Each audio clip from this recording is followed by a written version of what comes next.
What's up, YouTube? It's Ryan. This is So Bad It's Good. I'm about to hit record on the old garage band because this is a podcast as well, but you get to have this nice little intro. So, hey, we're doing a Southern Charm recap today. Let's go. Yo, folks, what's up? It's So Bad It's Good with Ryan. This is Ryan. This is your Wednesday episode. We have that means that means we have made it through halfway through the week. And this is going to be a Southern Charm recap today with a couple of pop culture stories. I got to tell you, I am tired as usual, and I just had to take notes on Southern Charm. And I got to tell you, for what was it, like a 43-minute show? I think it took me 8 billion hours because when you're dealing with children, like in the men of Southern Charm, you guys, I mean, Leo DiCaprio is nothing on these guys. These guys are, it's like a bunch of Peter Pans. If Peter Pans weren't, if like Peter Pan wasn't lovable in any sort of way, but Peter Pan was insanely rich and looked down on women. No, it's not that bad. It's kind of that bad, actually. It was just so brutal to watch. I don't know if you guys felt that as well, but there's a lot of stuff we're going to get into. But we got a couple breaking news stories today, and this, I think this has got to surprise everyone. You guys, Camelot has fallen once again. Leonardo DiCaprio has broken up with his current 25-year. Does she even have a name? Is it just 25-year-old? She just turned 25 years old this year, which is usually, I mean, the joke is that that's the expiration date for Leo DiCaprio. And I hate when jokes actually come true, but her name's Camila Morano, a beautiful, beautiful girl. They've been together 4 years, you guys. This is how old I am. I remember back in the day when Leo dated Gisele Bündchen. Like someday there needs to be a whole documentary on, like there could be a whole 8-season series, each season just a new, like I feel like I've known so many women through Leonardo DiCaprio. And so Camilla, wherever you are, thank you for your service. Victoria's Secret models everywhere. I hope you're getting your resumes in order. Leo is, I guess, on the prowl again. Who do we want to see Leo with? Is Leo still exciting to, I mean, you guys got to understand, and you guys listening know, like the power Leonardo DiCaprio had around that Titanic era when everybody still loves him. Amazing actor, but that power he had at that time set him up for his entire career. And even though he tends to, I mean, the big joke on him is that he does date really 25 and younger. And once they get to 25, he breaks up with them. He's still able to be respected because he's not like, he always wears that little page boy news hat, like always hides his face because he's obviously ashamed that he knows he's getting older and he's still dating the same. But I mean, could you ever imagine, I was thinking about this, Leo DiCaprio with Kim Kardashian? Could that ever work? Would that ever be a thing? I don't know. I think he would probably laugh that off, but I don't know. Like, I don't know if I can do this with him. I don't know if I can go through Leo dating somebody again. Like, I feel like I'm getting too old. Like I was watching Southern Charm and Whitney was like, I'm too old for this shit. And I'm like, first off, you legitimately are too old for this shit. But I feel sometimes too old for this shit watching. I'm like, Leo, when are we going to settle down, man? You're like the movie star version of Shep. I don't understand this at all. But I guess my curiosity is, do dudes and women, do you guys still find him insanely hot and attractive? Like now it's like we've moved on to younger folks like Timothy Chalamet. DiCaprio was the Chalamet of his day, except that DiCaprio even had bigger box office numbers in terms of box office performance. But it's the same kind of, when DiCaprio was in Titanic, and I know this is already starting off to be a weird start to the show. As always, he had that very androgynous look. I read an article because I was like, why aren't girls attracted to me? And I read an article saying that girls are attracted to more androgynous looking guys, where it's kind of like they have very feminine features as well as masculine features. And you look at me, I mean, this is all male. You know what I'm saying? You can't even confuse this. This is literally a mixture of like Sloth from the Goonies and Chunk actually from the Goonies as well. I'm a mixture of both of those, but that's what I hear is that girls like are always like, oh my God, he's beautiful. Very Craig Conover, just to keep it in the Southern Charm realm, when he was younger, I believe had a little bit of an androgynous look too. Very soft features.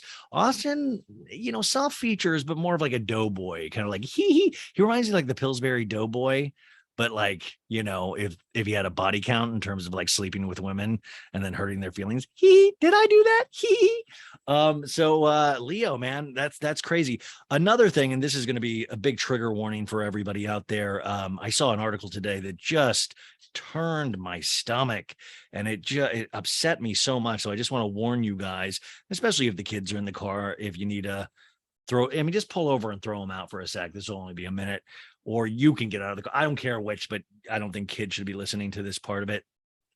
Saw this article, Bravo by Betches put this. Okay. Teresa Giudice says she and Louis Ruelas, or however you say her husband's name, had sex 5 times a day on their honeymoon. Quote, "We're very sexual." Quote, "I can't keep my tongue out of his mouth. He can't keep his tongue out of my mouth." Like, okay. I mean, legitimately, folks, I don't want to brag or it, but I've kissed French before. Like, I've done the French kissing with the tongue thing. I've never press released it. Like, not even when I thought I've done it. Like, because it's first, you're not good at it. Like, or at least, I wasn't. And then you get in your 30s and you're like, okay, I'm getting better at the tongue kissing. But I've never, even the one time I thought I killed it, I was never like, you know what? I should call the LA Times about this. They might need to know that I'm very confident. But can you imagine? Like, could you imagine if your parents went on their honeymoon and you happened to have already been born for some reason, and then you saw them say we had sex 5 times a day? It's like, yo, we already know you're on your honeymoon. Let us assume things. Like, legitimately, if this was a Bravo show, you would see 6 flashbacks of the 5 times that they tried to have sex, and the 6th time where Louis was like, I can't get it up anymore, Teresa, it's too much. That's a horrible Louis imitation. But I remember seeing that article today and I was like, where have I seen this before? This is so stuck in my head. And then I remembered, this was my favorite Page 6 article from April 11th, 2022, the year of our Lord. Bronwyn Wyndham Burke, girlfriend and I have, quote, spicy sex 10 times a day. Like, what are you thinking? By the way, my dog is here, Brooklyn. You might hear her little nails on the hardwood floor, and she's pretty embarrassed that I'm talking about sex stuff right now. But this was another article where it was like, cool. What else are you doing? Like, awesome. Like, I mean, it's like, if somebody has an upset tummy, do we do a press release? Like, you had sex 10 times a day? Like, it's always the people with like 6 or 7 kids. Like, you're like, yeah, man, totally get it. That's good for you. Amazing. I would never, and that's what we need to, and I'm never for doxing or anything like that, but I would love to get Teresa's contact information. So every time I do have sexual intercourse, I just call and leave a message of like, Teresa, I'm up to 1 today. I just wanted you to know. I'll let, if it goes further, I'll let you know, just like you let us know. And Bronwyn, the same as, and by the way, Bronwyn, wash your hands, please.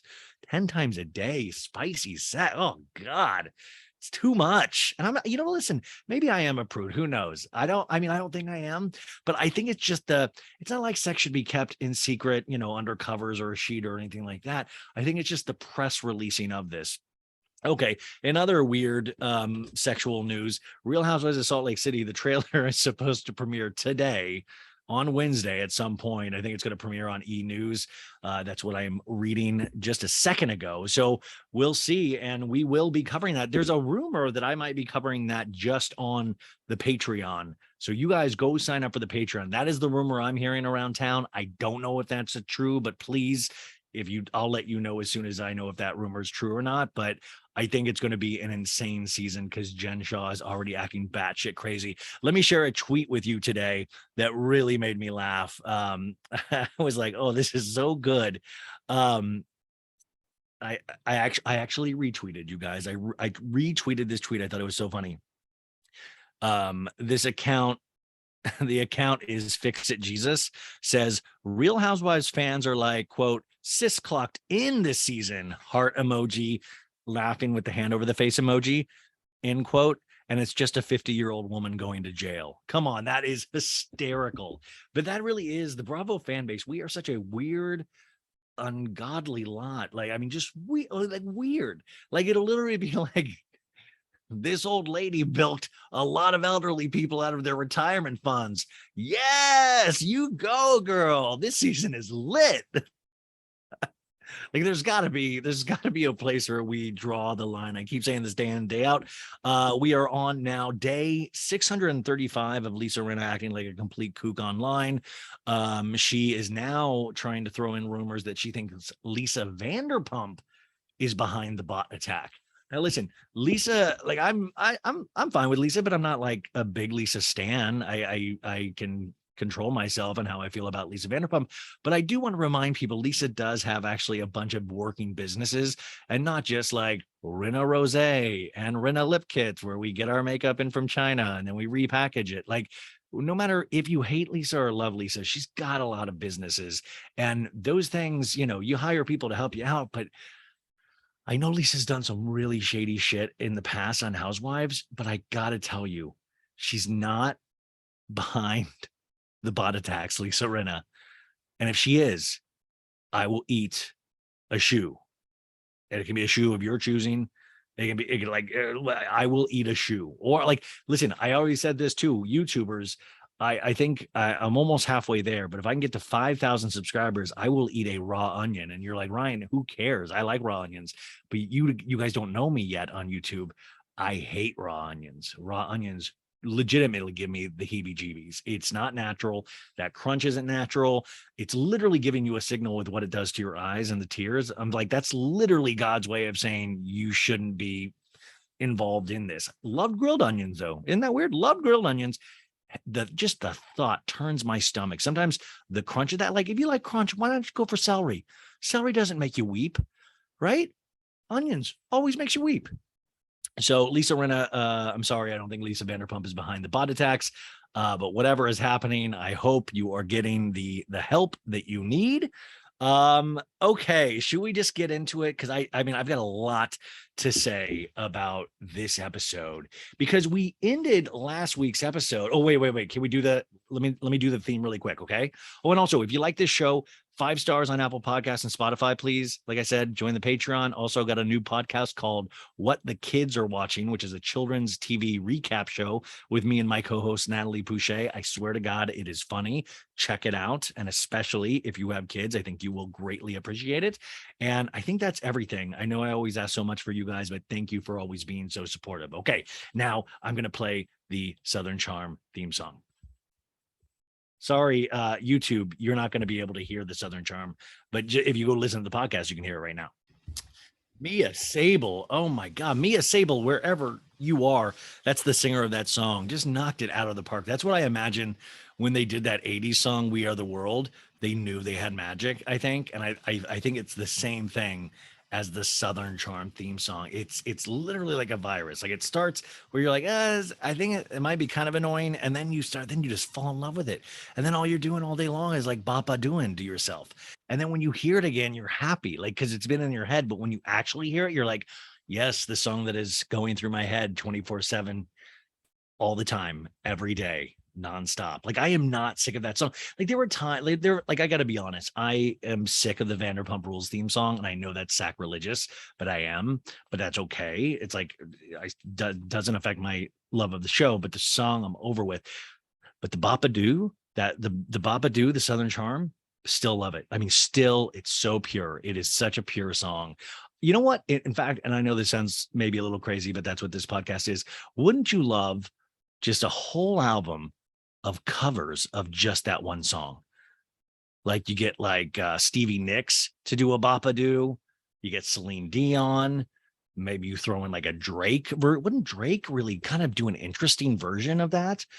Maybe throw in a little Kids Bop version of that. Demi Lovato, who knows? I mean, you really could get any musical artist, and it's just all different interpretations of Bapa-Doo, Bapa-Dee-Dee-Dee. I think it's great. By the way, these are kind of ideas where people are like, oh, he's so crazy. What a weirdo. Oh, he thinks it's funny and all that stuff. But then if you really think about it, all good ideas, all good ideas. So this episode, you guys, is called Southern Charm, episode 10. We're only 10 episodes.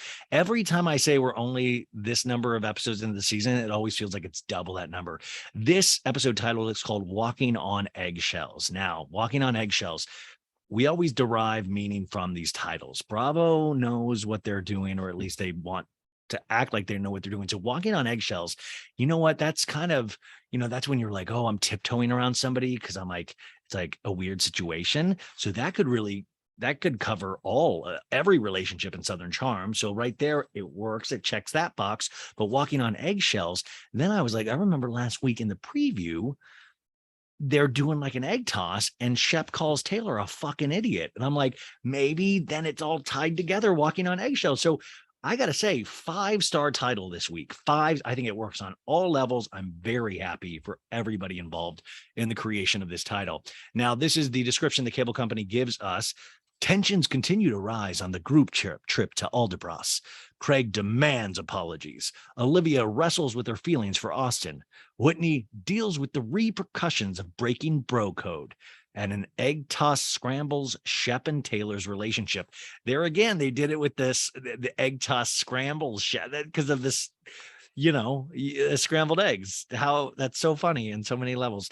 Also, grow up. Everybody on this show needs to grow up. Olivia wrestles with her feelings for Austen. Wrestling. Whitney deals with the repercussions of breaking bro code. You can't use the word repercussions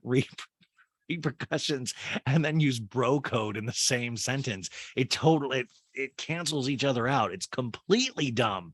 We always start these episodes with last time on Southern Charm. And remember, Naomie is doing the voiceover. And I got to tell you, Naomie has finally worked. Like, I finally feel like she has literally found her voice. And also I want to bring up real quick, somebody DM'd me this, and somebody had tweeted a TikTok video of some girl saying, I hear everywhere that, sorry if you're listening, if you're the girl, that's not your actual voice. It's just, I'm not very good at imitation. So this girl was like, everybody's talking about Andy Cohen possibly retiring at Bravocon. And first off, and this is maybe just me being a narcissist, I literally just talked about that on Monday's episode. So I was like, oh my God, everybody's not talking about that. I'm just talking about that. How dare you, when it's probably not me, but whatever. Anyways, not the point. Everybody's talking about Andy Cohen retiring at Bravocon. And this person had a theory that she thinks that is true, and that they are going to announce that Craig Conover will be replacing Andy Cohen.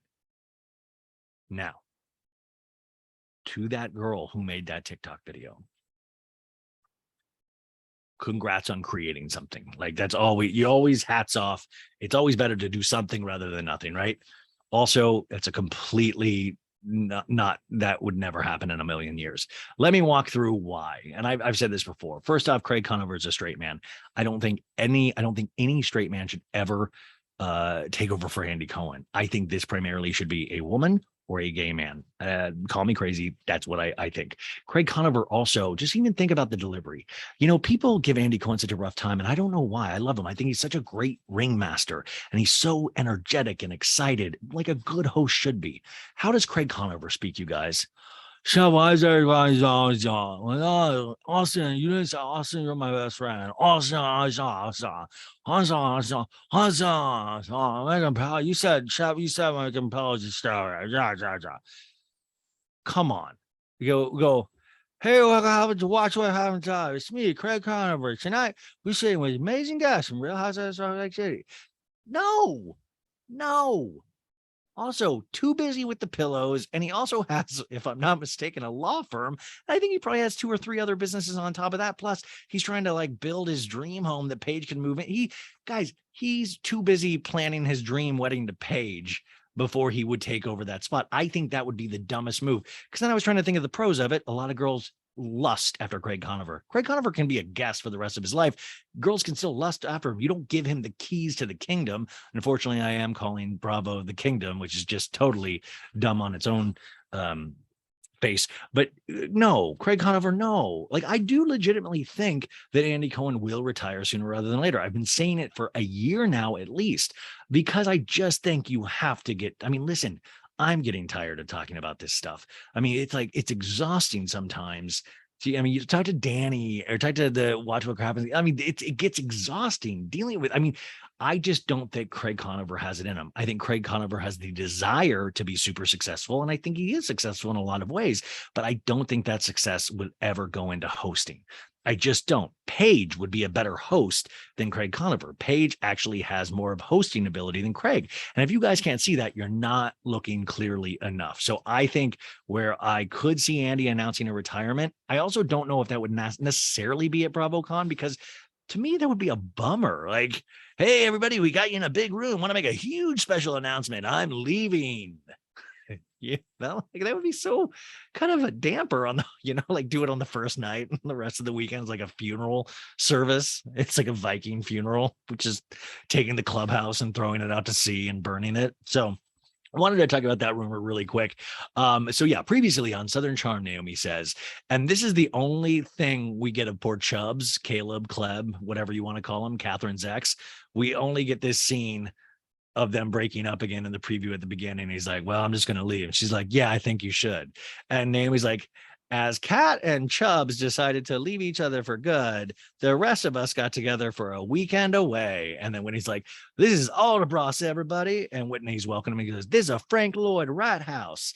And then we had the money. He's got money. He's in magazines. And then Naomie's like, although the day started off on the right track and we see ATV and horses, nay, it wasn't long before things started to go off the rails, or should I say trails. And then we see Olivia running into a tree with the horse. Then we cut to Naomie talking to Taylor and Olivia. And Naomie's like, when Austen saw you with your date, he was pretty bummed and he went out with Sierra that night. And Olivia goes, wait, what? Her reaction is so weird on this. Like a cement brick hit her. And like you could tell her mind was going in one direction. And then she finally heard what Naomie said like 2 seconds later. And she's like, wait, what? What the fuck? We cut to Craig and Austen being like, okay, so you don't care at all who Naomie makes out with. And Craig's like, no, what are you talking about? No, I don't at all. And Austen's like, then good, because Whitney and Naomie made out. And Craig's like, what the fuck? And then we cut to Leva talking to Naomie going, oh my God, is this going to get personal? Is this going to be a thing with Craig? And then we have a scene of Whitney saying, Craig, it's none of your business, Craig. We don't need to explain ourselves. We're grown adults. Naomie says, by the time we started for dinner and drinks over the even a bonfire couldn't thaw the chill. And then we get somebody saying, well, we know how sensitive Craig is. And Craig's like, it's a dig. Yes, it is a dig what you're telling me. And when he's like, come on, Craig, you can't play no victim. You can't play a victim. And then something about Shep being like, Shep's like, jealous of Craig. And then he falls over. He's like, what a fucking laughable what a concept that is. Bop-a-doo, bop-a-dee-ee. Okay, so that's the opening, you guys. Already I'm exhausted. We start with Shep falling back in that chair, and everybody's like, dinner is served. And Whitney's like, we are adjourning for dinner. And Taylor tells Shep, and this is an important moment because it comes back to haunt him later. Taylor goes to Shep, Shep, I don't just apologize to Craig. And Shep's like, I'm fine with every single word I said. I would say the same thing again and again. And then Marcie, who's Shep's cousin, who's pregnant, for some reason, they've dragged her and her husband out there. But I feel like they're potentially ghosts because every time I see, like, it's just weird. Like it's like supernatural, or none of it makes sense. I'm like, why have we've dragged out a fully pregnant lady here that's never had a relationship on this show before, and we just dragged them out to the middle of the woods? This husband barely even speaks, don't even know what his deal is at all, except that I'm assuming he got her pregnant. Anyways. And Marcie says, I don't know what to say, but wow. Olivia now is next to Austen. We find out at the dinner settings. And Olivia's like, who wants to switch with me? I don't want to sit next to Austen. Olivia in a talking head says, I'm hella uncomfortable dealing with this bullshit of him and Madison, and now him and Sierra hung out. I mean, it's like, define hanging out. And I was like, Olivia, let me help you out here. Define hanging out for Austen means he takes his penis and his balls and he uses them on those girls. That's what hanging out literally means for Austen. Everybody is like shit-faced, but they're always like, ooh, really beautiful table. It's really nice. Shep has a pout scowl on his face. It reminds me of the same scowl my sister had growing up when I'd beg her not to like I remember one year she got a Cabbage Patch doll for Christmas from my grandma, but it wasn't the right Cabbage Patch doll. And she started like having the same face that Shep had. And I was like, Kara, please don't. You're going to upset dad by like acting like such a brat. And she's like, oh, I wanted that Cabbage Patch doll. Shep's face is just angry. And Craig says, he'll never get a pass from me. No, Shep will never get a pass from me. That's the thing. Like this whole one-upmanship of their friendship is so weird. Craig's like, I'll never kiss Shep's ass. Like, whatever happened between them, like it's like, it feels like it's gone on for generations. You know what I'm saying? It feels like so intense and dark, like they went to war together. I'm like, you guys just grew up in Charleston. Whitney says, well, sit your ass down and shut up. We're going to have some amazing wine and soul food. And once Whitney said soul food, I was like, oh no. And he's like, we have some friends here. Best soul food you have in your fucking life. Guys, we cannot wait to taste your food. And there's like a whole team of like chefs and stuff like he's brought out to like show the cooking staff, you know, and everyone's like, yeah, soul food. And Nigel, one of the cook people, was like, oh, thank you. And Whitney's like, yeah, bring it on out. And they're all hammered. I mean, they are shit canned hammered. And we've all been there. It's probably like a Saturday night, right? Drinking all day. But these are just like, now when they get hammered, they're also rich on top of that, because then you kind of become rich assholes. Whitney goes, Craig, we don't hate you, by the way. We don't hate you. And Leva's like, yeah, positive vibes, everybody. Thank you, Leva. And Whitney goes, don't be surly, Craig. Let's eat. And they all start digging in. And Shep is taking food and he's throwing it behind him. He's like, I hate cucumbers. No, thank you. And I don't like yellow mustard either. First off, what fucking dish has cucumbers and yellow mustard in it? And I was like, wait. Is it like a cucumber yellow mustard dressing set? Like, it legitimately, Shep had a, like, that's disgusting. But also, you don't throw food when all the servers are right there. And Craig's like, well, those are two of my favorite things. And I'm like, Craig, really? Cucumbers and mustard are two of your favorite things? And Levin and Talking Heads like, can we just stop having this fight? And Whitney's like, yeah, let's just eat, drink, and be merry. And Olivia's like your mom, Miss Patricia says. And Whitney's like, who are you? And Craig to Austin is like, hey, buddy, come on. Hey, come over here. You want to go do a shot? And like wine's being poured around the table. We're at the bar, the little bar that they set up. And Craig's like, can I get a small shot of tequila? Small shot. Like, I always like when people do small shots, or like Tom Schwartz did like a half shot. Like they're look how responsible I'm being. Just give me a tiny shot. I mean, like that, but just a tiny shot, just a tiny shot. And so Craig does that. Taylor is trying to talk to Shep again at the table, and Taylor's like, may I speak? And Shep's like, sure. It's always bad when somebody has to ask to speak. And Taylor goes, there's one point in your life where you doubted Craig and his pillows. Listen, Craig is but every time you say pillows and success, it just makes me laugh. And his pillows, and he's obviously succeeding. Be happy for him. And Shep's like, it's not about that. It's not even about that. And Taylor's like, he thinks it is, though. Just go over, hey, buddy, look, I care about you a lot. And I'm sorry that maybe once in my life I doubted you. Did you ever say sorry, Shep? That word specifically is such a powerful word, but you have to rise above your ego. And I'm telling you guys, think what you want about Taylor. That makes a whole hell of a lot of sense. And just because she talks quietly and doesn't say a lot, I mean, like, Shep's the loud one, but this makes so much damn sense, you guys. Shep, though, looks confused and upset and potentially a little constipated by that. He's like, oh, so he just drinks some more. Craig comes back to the table with Austen, and Marcie says, Shep should just apologize to Naomie, even if he did or didn't. Shep should just apologize to Craig. No, I'm sorry, you guys. Marcie is talking to Naomie, saying Shep should just apologize to Craig, even if he did or didn't. And Naomie's like, thank you, Marcie, but Shep can't do it. And then Shep's like, fine, come here. He goes, come here, Craig, come here, 2 seconds, come on, give me 2 seconds, buddy. Hey, come here, give me 2 seconons. He's being real loose, you know. Okay, come on, do. You all right, buddy? Oh, buddy. Sorry. My dog, she has a little cough. Anyways, and she's probably sick of me talking about Southern Charm all damn day. Craig goes, hey, buddy, hey, I'm really sorry. I'm dead serious. Look at me, buddy. For all that shit that I said, I'm sorry. And he goes, then he keeps going. He goes, hey, I'm also sorry for anything I said in the past. That all that too. And Craig goes, you and I have to both acknowledge that we don't see eye to eye. We're very different people and we have very different opinions on almost everything in life. And Shep's like, yeah.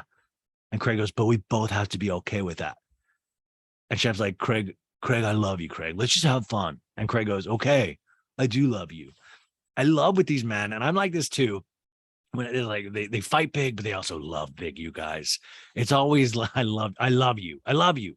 And Austen says he's sitting next to Olivia and he goes, hey, why didn't you like talk to me until like literally today? We haven't talked in so long.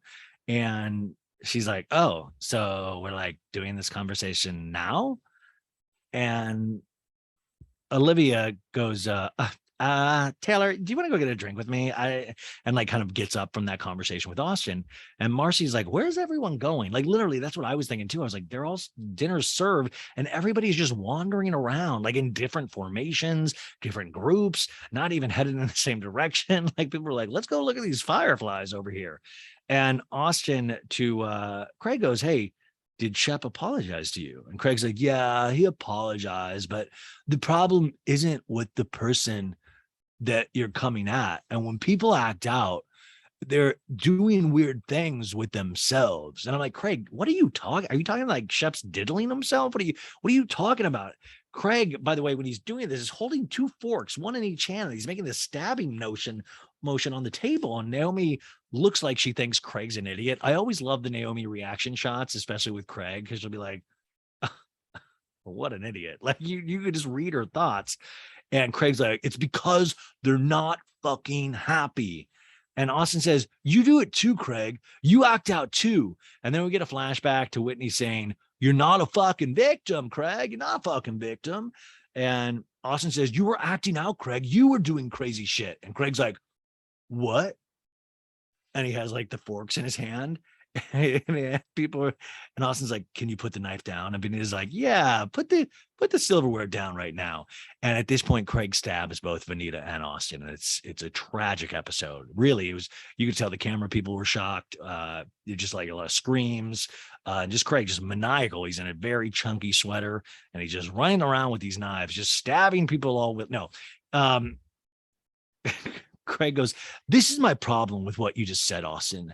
You were saying I was doing crazy shit. And Austen says, because you were lashing out irrationally at people. And Craig says, then why are you defending Shep? Because at the end of the day, I will always have your back, Austen.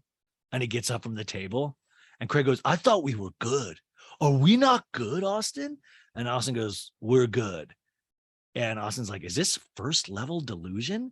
In a talking head, Austen says, Craig is triggered and angry. I really will always regret when we've taught men the word triggered. Like just myself included. I use it way too much. Is triggered and angry that he is on a trip with his ex who is hooking up with Whitney now. And then he returns his anger towards me. And you need to look in the mirror because you're an asshole number one. They did say asshole number one. And I was like, do you guys remember when we couldn't cuss on basic cable? Do you remember when you couldn't say shit or asshole? And now it's like, I don't know. Are we better for it, you guys? I don't know. I don't know if I'm comfortable with hearing Austen say asshole on Bravo. And Venita goes, sit down. You can tell Venita just wants to eat. And Craig's like, not if he's going to say I'm doing irrational stuff. None of Austen's going to say that. And now Craig's playing with his napkin. Like it's all crazy. Like I'm not saying it's like he's drunk or says it's weird. He can't keep his hands still. And Austen says, I don't know why you're looking at her, why you're looking at Venita like she has your back. Look at someone who knows you. And Whitney is right next to Austen. He's smiling like, I'm a producer on this show. It's going to be a good scene. And Austen goes, look at me. And Craig says, you lost me at dinner. Like, what the hell? You lost me at you had me at hello, Austen. You lost me at dinner, Craig says. And Austen says, look at you. Look at you. I mean, look at you. And Craig goes, because I walk away from negative behavior, because now he's gotten up from the table. And Austen's like, Craig, you're a crazy person. And then you guys, I shit you not, we get like a 5-second shot of Craig looking insane. Like, it was like, you're a crazy person. And then the shot of Craig going, and the girls are all talking amongst themselves going, this was supposed to be a fun night. Like, what the hell? I don't know. And Craig does, what any man nearing 40 should do, say, okay. Well, just for the record, we're not friends anymore. I just talked to Charleston and they revoked our friendship papers. How about that? I did not pay the friendship tax. So this friendship is through. Venita says, Craig, that is a lot to tell him. Come on. You have a lot going on right now. And Craig goes, oh my God, these people are crazy. And Austen says, absolute prick. Craig walks off and he goes, there he goes. I don't care at all, Austen says. And Olivia is looking at Austen like he's crazy, like, okay. And Craig says, what is wrong with these people? Everybody's literally saying the same thing about each other, but not like they're not in the same scenes with each other, but they're all like, you're crazy. That person's crazy. They're all crazy. Nobody's looking at their own behavior. They're all just huffing and puffing. The food now gets brought out all of a sudden. And Shep's like, he was pouting a second ago, doesn't like cucumbers and mustard. Now he looks at the server and he goes, I would love mac and cheese. Who doesn't want mac and cheese, my friend? Now he's all buddy with the server. Listen, the food did look good. Craig now all of a sudden is back from when he ran off and pouted. And Craig goes, there's one person at this table that needs to apologize. He knows who it is. And there's just silence. And I got to tell you guys, legitimately, I didn't even know who the one person was. I was like, wait, who is it? Was it one of the server? Like who? Oh, and it's obviously Austen, I guess. But I was like, wait, what? Like Craig literally fights like an 8-year-old. Like somebody's better apologize to me or I'm going on a hunger strike. I'll never eat again. And then my death will be on your hands. And Austen goes, wow. And Olivia goes, wow. I think off of Austen's wow. And it's just, Naomie goes, oh my God, this food is incredible. Oh my God, this food is incredible, you guys. Just like Whitney's dick. No, she didn't say that, but it is funny to think about that they potentially had sex. Whitney says, after this, we're going to go up to the rec center. It's going to be a lot of fun. I set it up for Craig because he's looking all despondent. Gladiators. That's what I kept thinking. I was like, oh my God, wouldn't it be funny if the rec center literally was like an MMA fighting ring and we get Craig and Austen in there and he's like, come on, get it out, rip his thorax out, Craig. Craig is just staring. He is just very upset. And Naomie says, stop being mean to him. And Taylor says, all the girls say we can't, can we stop all the girls are saying, can we stop the bullshit? And Taylor goes, Craig, no one hates you. And Craig says, well, if some people apologize, yeah, still with the apologies. He once again says, there's one person that needs to apologize to me. And if he doesn't, he doesn't. And if he does, he does. Like, you guys real, like these are adult people. These people supposedly pay taxes. And Whitney goes, come on, have a drink. And Craig goes, there's only one person that I want to talk to. And I was like, wait, shouldn't it be Paige? Like, that's the only, like, it's so weird. And Whitney says, well, you're being a little bit of a Debbie Downer. And Craig says, classic projections, buddy. Do these guys even know what these words mean? Like, I feel like they just say words. Classic project, like they went to like some like Charleston 101 in therapy, and they're like, you're just projecting all over me, man. You didn't even wipe off your projections all over me, dude. Olivia goes, hey, just fix it, Austen, so we can enjoy the rest of the night. And Austen's like, whoa, don't put that on me. And Austen goes, you just screamed, Craig. You're a crazy person. Austen says, Olivia, are you taking Craig's side? Are you taking Craig's side right now? And Austen gets up. He's like, I'm going to walk back to my room. This is the same bullshit he did with Olivia. Remember at the oyster party a couple episodes ago when he was like, no girl that I'm dating will ever be friends with Madison. So now he's pissed that like he thinks Olivia is taking Craig's side here. It's like literally there's no, every side here is just dorky. Like there's dorks on the left, dorks on the right. There's no winning side here at all. Everybody's a loser. But Austen gets back up, goes to his room. Nobody goes after him. And you just hear Austen going, oh my goodness, I'm out of here. So now we're at Aldebross the next day. We hear music. We hear birds chirping. 11:45 a.m. The leaf blower is blowing. Olivia's in bed. She's like, "Oh my god, I slept in my makeup." Shep and Taylor wakes up. He cuddles her. She's like, "I want to sleep longer," and he's like, "Get up." Craig is putting in eye drops, probably from a long night of drinking. Austen, we see in bed staring at the ceiling, and he puts his middle finger up. He's like, "Fuck you, Craig." Like, he literally legitimately says that to no one in the room. Olivia is in her PJs making coffee. We see Naomie brushing her teeth after she made out with Whitney all night, I bet. Ugh, Whitney breath. Ugh. We see Marcie and John. Marcie and John, they're there. Phone rings. Olivia is calling Leva. Leva picks up, and Olivia's like, "Oh my god, Leva, you should see our cabin right now. It's like spring break." And I was like, "Wait a sec, isn't Leva there?" We get a flashback to last night. Leva left early, you guys. Venita left early too. Leva in a talking head says, "Am I just gonna sit here all night and listen to all of them fight over this shit? Or I can go home and cuddle with one of my Lamars, my little Lamar or my big Lamar, because her son or her husband." And so they fully left. Venita and Lev. I mean, like, come on, guys. Like, I know it's bad, but like, you can't just leave. It is a job at a certain point. Like, I know they're insane, and I know you don't really get anywhere trying to like talk with any of these people, Leva and Venita. I'm talking to you directly, but you can't just leave. You got to clock in. You got to get a full day's work, crazy. Olivia says, "Well, I didn't even get to really talk with Austen last night. I didn't even get to talk to him about Sierra." And I was like, "You can't have expectations with me when you're the one going home with an ex." I feel like I have now heard Olivia say this 8 billion times over the last couple of episodes. We see Austen walking into the kitchen for food. It looks great. Again, the food looks top notch. We see these bacon cheese potatoes. It's a full spread. Austen immediately pours himself a vodka and OJ, and Whitney appears. He's like, "Oh, you're serving yourself early already." Leva is on the phone with Olivia going, "Austen is such in an emo mood because no one followed him last night." And Olivia's like, "It could be Jesus and I wouldn't follow him into the woods." But I was like, "You just disappeared." And then you guys, Leva, we went to this magical rec room and we see a flashback, you guys. It really did look cool. It was like a bowling alley. And she's like, "We bowled and then we played some basketball." And we see Shep has his like full basketball gear on. And they're playing drunk basketball, which looks fun. But at the same time, as I get older, I'm like, my knees. And if I was drinking, I just don't think that would be a good combination. Olivia goes, "Oh my God, it was so much fun." But she goes, "Oh my God, but Whitney and Naomie kept disappearing. Naomie and Whitney kept disappearing." And then we get a flashback to Craig knocking on doors, like, "What's up? Where are you?" And we hear Naomie saying through the wall, going, "Craig, you literally sound like a fucking crackhead right now."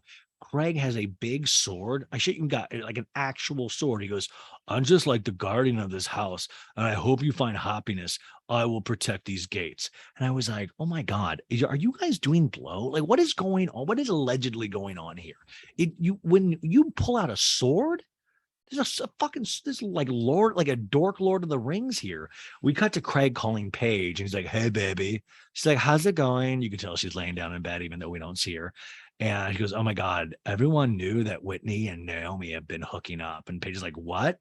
And he's like, "Yeah, I guess they're like a thing now." I was like, "So why are you guys keeping this a secret though?" So then I go back to the main house last night and I found this antique sword. So obviously I picked it up. And Paige goes, "Craig, oh my God, you're crazy." He goes, "So I was banging on Whitney's door, and honestly, just to be like, what the fuck? Come party with your friends." And Naomi's voice comes out and it's like, "Craig, go to fucking bed." Imagine telling Paige this. And Paige goes, "Imagine talking to your ex-boyfriend while the guy that you're fucking is standing next to you," Paige says. And I'm like, "Oh my God, Paige, you think that's crazy? Imagine your current boyfriend standing outside the door while they bone. Isn't that also equally as weird?" Craig is like, you get it, babe." Paige goes, "In what world is this normal?" I'm like, "Paige, you tell me. I don't know."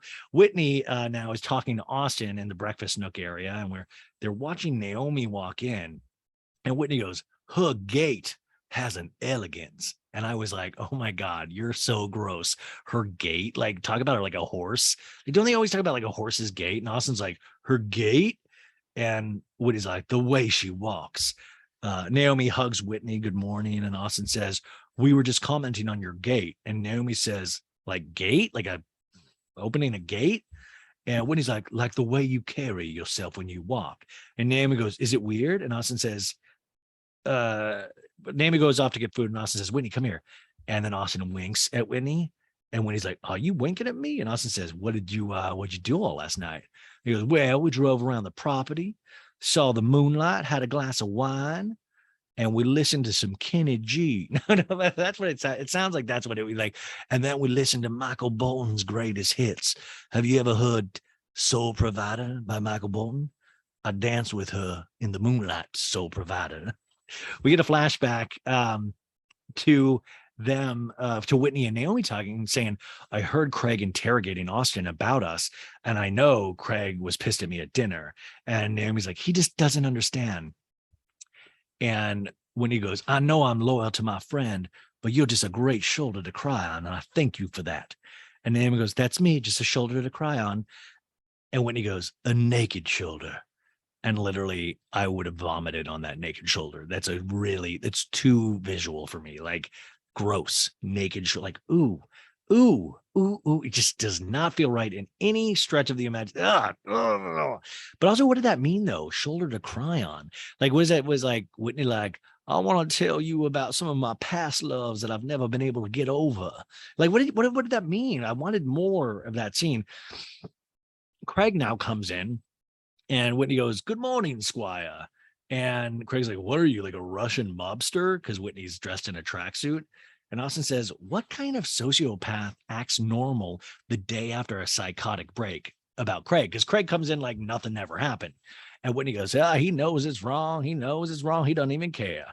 We go to a new scene. Naomie says, did you have fun last night, Austen? And he goes, well, I had a good night's sleep, that's for sure. Because remember, he went and pouted in his room. And Naomie goes, did you guys talk it out? And he's like, no, not yet, in regards to Olivia. Craig goes, well, she wasn't happy with your behavior. And Austen says, Craig, I'm not happy with your behavior last night.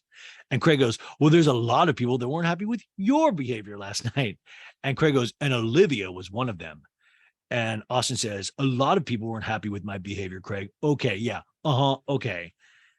And Craig goes, that there's a reason why no one chased you after you left. Like, what? Like, listen, I don't want to ever like I think gay jokes are completely dumb, but there is a deep love here. Like, I'm not even like, it's not like there is a deep, like, it's like the will they, won't they. It's like, it's almost even too much for me to handle. Like love lift us up where we belong. Like, I don't, at this point, it's like, it is weird. It's like, what are you guys, what is going on here? Like, did I miss a whole season where you guys fiddled with each other? And like, I think that's beautiful if you did, like, but it's like, what? The dialogue here is just, they don't care this much about the women in their lives.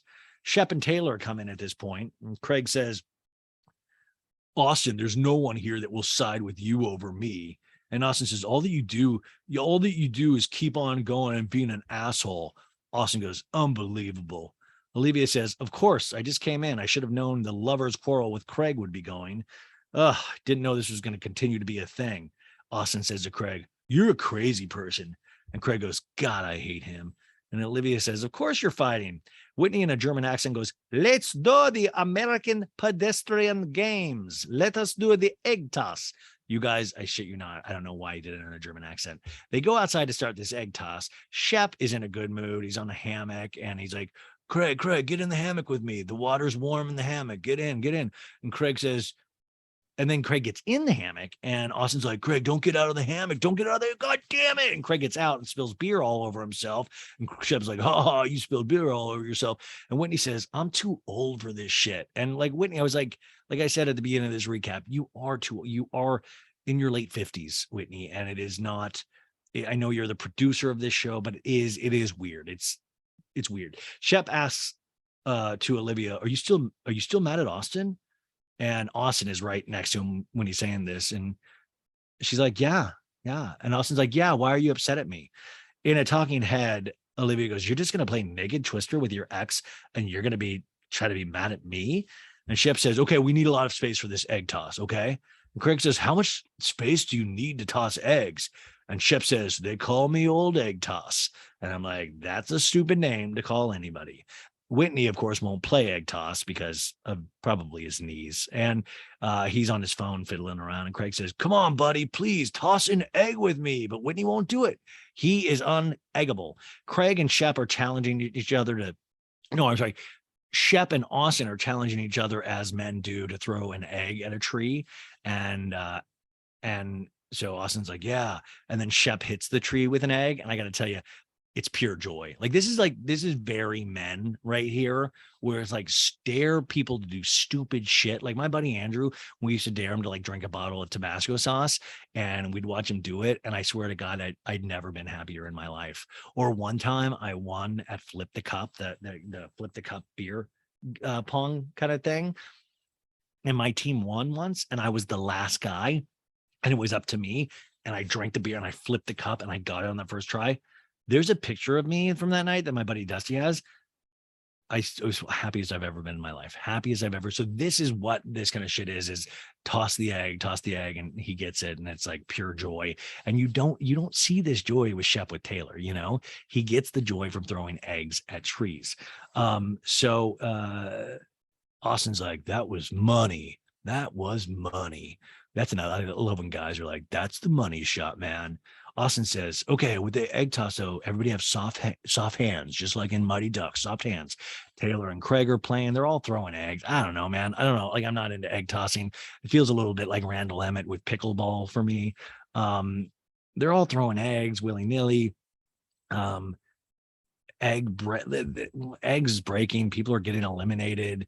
And then an egg gets thrown and it gets dropped on the ground. And then Taylor steps on the egg. And Shep's like, it didn't break, you fucking idiot. Like, really insane. Like, I mean, like, it's insane on so many levels. I mean, one being it's egg toss. You know what I'm saying? Like, you're tossing an egg. Like, why are you calling anybody a fucking idiot? And Olivia's like, Shep, don't call her a fucking idiot. And Shep's like, you stepped on my egg. And Taylor's like, yeah, it fell. And Shep goes, unbelievable. Fuck. Unbelievable. He goes, this is great. This is great. And I was like, is somebody betting their life on the egg toss? Olivia says, don't call her an idiot, Shep. And everybody's like, yeah, don't call your girlfriend an idiot. And Shep's like, I'll do it again if I want. And then he goes, I should have said something worse. I should have said something worse than fucking idiot. Well, I'll say whatever I want. And Naomie goes, no, she's also your girlfriend. You all right, buddy? One sec. Gotta stop from a dog. Shep is like, she's my girl. I'll call her whatever I want. And Austen says, it's sad to say that I've seen Shep be rude to Taylor before in a talking head. Taylor and Naomie go inside, and Austen continues with his talking head, goes, I've seen it a few times. And and then we cut to Shep going, incidentally, Naomie had a great catch. And Austen goes, it doesn't sit well, and it shouldn't sit well with Taylor either. Well, Austen, why didn't you say something in the moment to your friend when he does this shit? Naomie says, listen, Taylor, he can't talk to you like that. That's insane. And then Shep outside goes, the wussification of America continues. The wussification. Shep, first off, she's a girl. Second off, you're playing a fucking egg toss. If we want to talk about wussification, let's start at egg toss. And Naomie goes, shut up, Shep. In a new scene, Craig goes, I've never seen him talk to Taylor like this. I've seen him talk to other people, but not, this is bad. This is bad. Marcie, who's there, says, Shep's always been like this since he's a little kid. He always had tantrums, and, he would even cuss his mom out. Like, this is effing ridiculous. I'm not effing going. But he knows better. He was raised better. His parents are good people. He's just a wild one to tame. You guys, listen, I like Shep, but Shep is not some fucking bunking bronco. Like, Shep's not a horse. Shep's a human being. He's a person. He's a man. Like, he's not like tame a wild horse. Are you out of your mind? Tame a wild horse. Give me a break. Naomie tells Taylor, you're used to being yelled at, I can tell. And Taylor's like, she's like, yeah, it happens often. I just I don't know. And Naomie's like, like he said, you're lucky he didn't say something worse. That is abuse. And she goes, yeah, I didn't even hear it because I'm just so accustomed to it. Whitney comes in. He's like, well, I'm sorry. He's a feral. He's a feral animal. He's a feral creature. And he says stupid shit. It's not becoming, he's a feral. Can somebody talk like a human here? Naomie says, well, off Whitney, what Whitney said, if he cared about you, he would say that. And Taylor's like, I'm not trying to fix him. I'm not trying to be a fixer, but I do care. I care about him a whole hell of a lot and about the person, but I'm exhausted. And man was like, how much can you take? And Shep is outside pouting. He's like, I'm sick of everyone. I'm sick of everyone. And then we cut back to Naomie with Taylor, and Taylor's like, how much can I take before I absolutely break? Shep goes, she came in and she stomped my egg. And Marcie goes, Shep, don't say anything. And Shep goes, I'd say that same thing to my mom. And we just heard Marcie say he'd cuss out his mom. So I guess, yeah. Marcie says, sorry, you're heated in the moment. Say you're sorry. You were just heated in the moment. And Shep's like, no, I'm never saying it. If she dated Craig, he would say sorry all day long. Good morning. How you feeling? I'm sorry. How you feeling? I'm sorry. She should say I'm sorry to me. And Whitney comes out, he was like, as your counselor, as your attorney, go talk to Taylor. She's in the kitchen. She's upset. And by the way, that I advise you as your counselor, your attorney, that I believe is a Fear and Loathing in Las Vegas, the Hunter S. Thompson book. That I think that's a reference to that, because it was be like, as your attorney, I recommend you take a bunch of acid. It was a joke that got played around with a lot of frat boys back in the day. Anyways, we cut to Naomie talking to Taylor, and Shep's like, Naomie's making her upset. Shep goes, everybody sucks. And Whitney says, just trust me, man. Just go talk to her. Come on. In a talking head, Shep goes, I talked to Taylor like one of my family. I mean, like my dad, he would come home from work and we would roast him. We would needle him. I'm sorry. That's just how I was raised. And I got to tell you, Shep, I know you think you're making sense, but now I really need to do a wellness check on your dad. Like, you're like, we just fucking destroyed that old man every time he came home from work. We like literally, I was just like, oh my God, maybe your dad is like holding some feelings about you inside too. Shep saying, oh, it's never her fault ever. Couldn't possibly be Taylor's fault. And Craig says, now we're with Craig and Austen. Craig goes, are we doing it again? And Austen's like, doing what? Acting like nothing happened between us. And Austen goes, that's the Craig special. And Austen goes, I don't have any problems with you. And Craig like, you could have fooled me. And Craig goes, last night I was upset at you, Austen, because why were you defending Shep? I was like, are you fucking kidding me? The guy who's supposed to be my best friend, and that the feeling of you not having my back, I would do anything for you, Austen. And Austen says, best friends are people who are supposed to tell you when you're doing something stupid. And Craig goes, yeah, well, maybe the timing was off. I received it as an attack when, maybe you could have just said you shouldn't act this way. And Austen goes, well, I guess I could have said that. And I shit you not, because I have the subtitles on. It says sentimental music, and they do they're like, na, na, na, na, na, na, na, na. And Craig has 2 beers with him, and he goes, so look, Craig opens a beer. I do love you. I don't like having to battle you. Like, I love it. Like, he fucking holds one sword, and he's like, I don't like having to battle you. I hated waking up and thinking you weren't going to go to breakfast with me, and I don't like waking up mad at each other. And yeah, I shouldn't say some of this stuff to you because it's not how I feel. We're basically saying stuff to hurt each other, and it's not how we feel.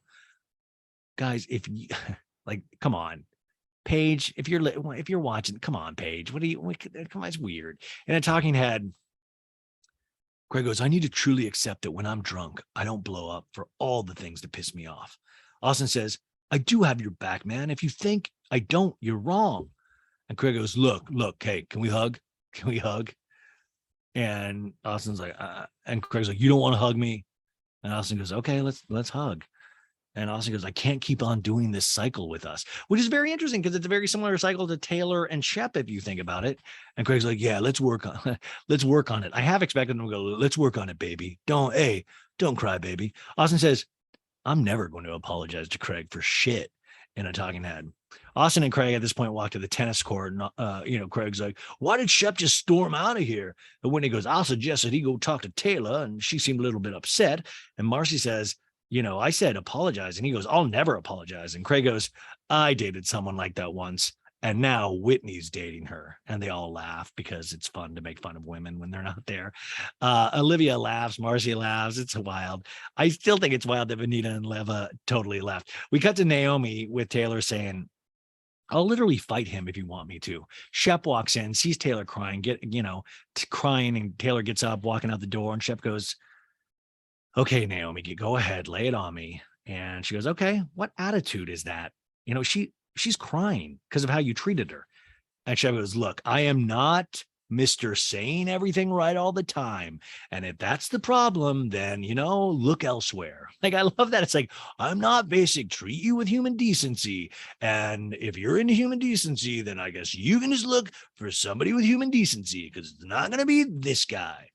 And then Shep goes, "I'm sure there's a guy like a boring accountant who worships the ground you walk on." And it's like, go get him.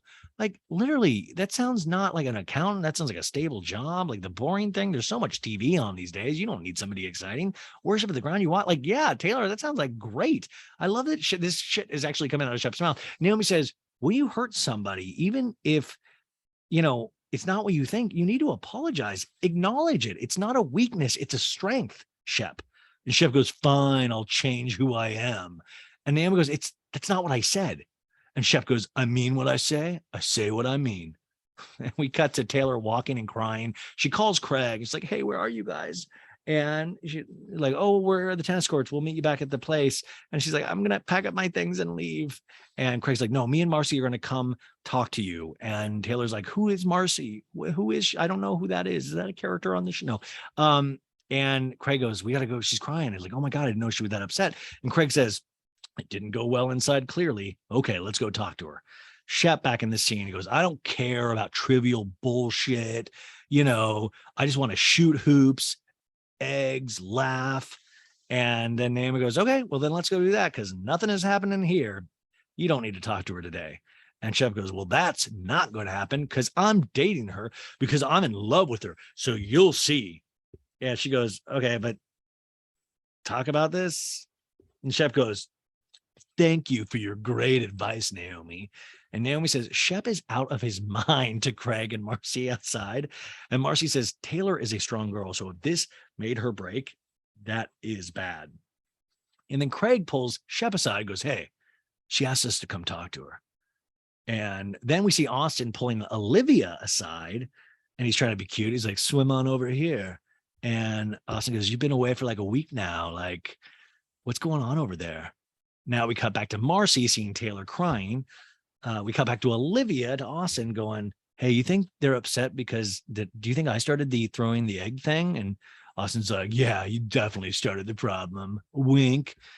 Olivia brings up, he's like, "Oh my God, out here, it's like the Notebook. It's just not romantic." As they sit by the lake, they sit down and she goes, "Honestly, I haven't even talked to you, Austen, since the dog wedding.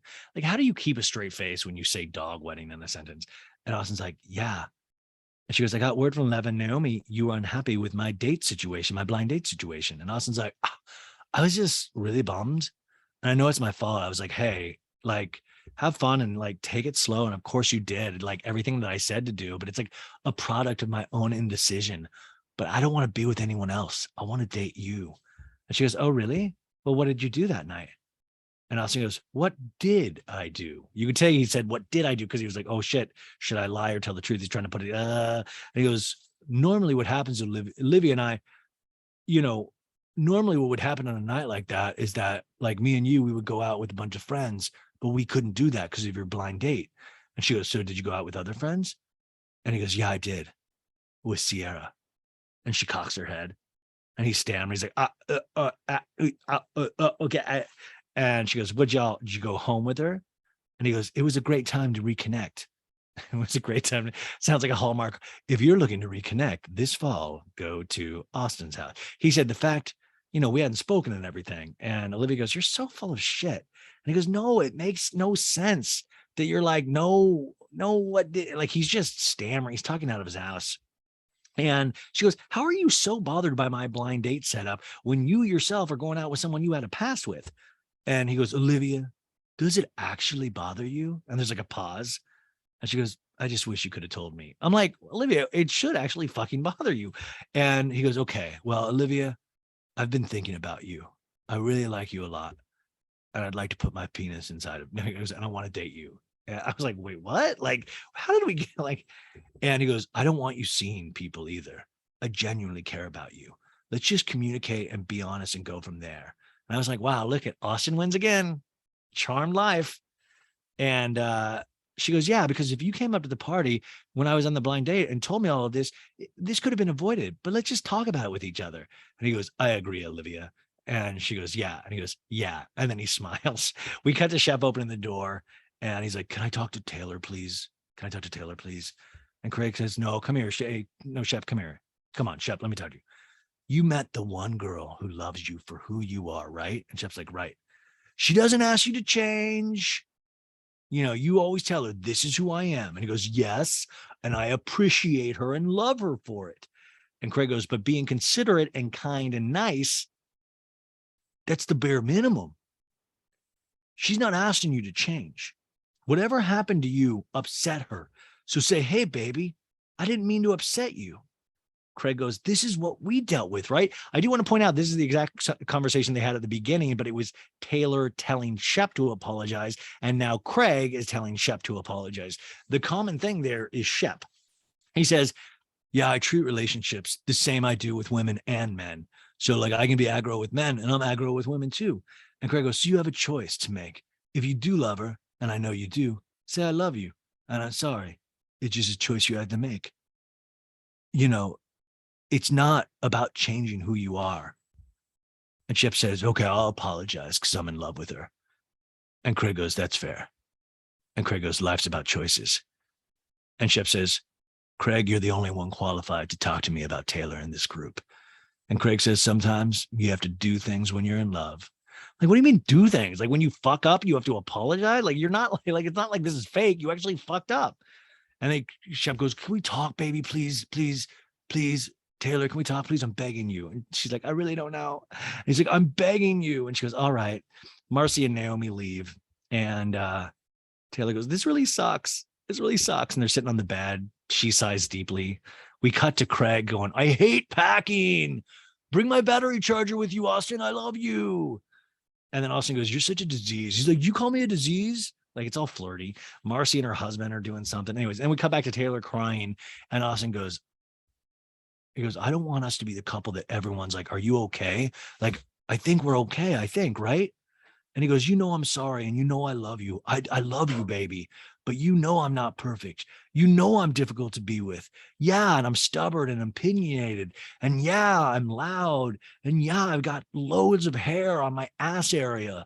And yes, I smell and I like shit in weird places and I don't flush the toilet. I cuss out my mom sometimes. Yes, I steal from places when I'm drunk. I've talked weird about homeless people. All of these things. Yes. He didn't say half of those things, but you could picture him saying that. And then he goes, but hey, I really, really appreciate you dealing with it. And I'm a better person when I'm with you. And I know that. I'm not a fool. But if I'm not good enough, okay, I'll be sad and brokenhearted about it. But I understand because I know you know how much of a fucking idiot I am. Like, this is like a Jerry Maguire monologue. And she goes, okay. And he goes, today, like, she goes, today I didn't even hear you call me a fucking idiot. I'm like, yeah, whenever. And Olivia said, like, don't let him talk to you like that. And you said I would call her something worse. And I was like, wow, in front of all our friends, angry, that inner being comes out. And I don't know what it is to do, but it scares me. And I love you so much. You're my family loves you, but I'm exhausted. And sometimes I don't want to quit on you. And I don't know if you're totally lost human being. I don't. And he goes, it's just a course correct, babe. That's why, I need someone like you. I want to see you happy, Taylor. I want to make you happy. I want plans for our future, all that stuff. What do you want me to do? I'll do whatever you want. Commit to me. No, I can't do that, babe. No way. That's too much. Now he goes, I'll do whatever you want. Okay. It's not easy. I know that. And she goes, the one thing I want you to do is put your ego aside and be kind to people. And he goes, that's completely fair. Every now and then I'm a jerk and I'll work it better, and I never want to be a jerk to you. In a talking head, Shep goes, I hate seeing Taylor upset, but I reacted in one of the worst ways possible. And when she tells me how she feels, even though it might not be good, I respect the hell out of that. And then he goes, I'm sorry you were upset, Taylor. I don't want you to be upset. I want you to be happy. And there we go. Next time on Southern Charm, and Austin's having a Friendsgiving, you guys. And then I guess Miss Patricia finds out that Whitney and Naomie are boning, and she's like, what I do declare. And then Paige gets into a fight with Naomie. He's like, oh my God, she's talking to my boyfriend. She's still in love with him. Paige is like, bitch, you get over here. And then they have a talk. So it's going to be another exciting episode of Southern. Southern Charm is such a weird show, but it's fun to watch. I don't know. It's like, I don't know what's wrong with me. I think it's fun to watch. Anyways, you guys, thank you so much for being here today. Again, I'll talk to you on Thursday. And thank you all the YouTubers. If you're watching here, I really appreciate that as well. Tell your friends, subscribe, all of that good stuff. And I will talk to you on Thursday. Bye.